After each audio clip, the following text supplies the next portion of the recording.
A very warm greeting to everyone. Myself, Khushi Nehra, along with my co-teammates Manasvi, Yashika. we are here with a problem and its solution under the theme of Atmanirbhar Bharat, a self-reliant India. So, as we all know, India with its vast population and infrastructure face challenges on high power consumption and land usage, especially in Indian Railway, the world's largest railway network. Interesting, right? The demand of electricity in railway operations create dependency on conventional energy resources and require large area for the setups, which create both economic and environmental pressure. So, we, the students of Devati Modi Public School, are here in front of you to provide a solution to this problem.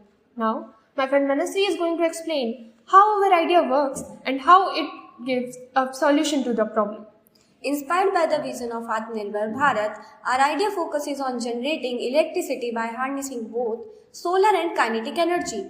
We propose utilizing the unused space between the railway tracks to install solar panels which can supply electricity to nearby stations. You must think how these power panels supply the electricity to the stations at night or during rainy or hazy days. The answer lies in harnessing of kinetic energy provided by the moving trains.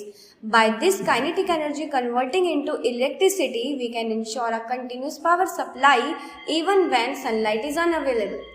As we all know, India have achieved significant achievements in the field of space technology and medical, like Chandrayaan 3 and Covaxin, which is made in India. So, this will be a great step towards sustainability to make India more self-reliant.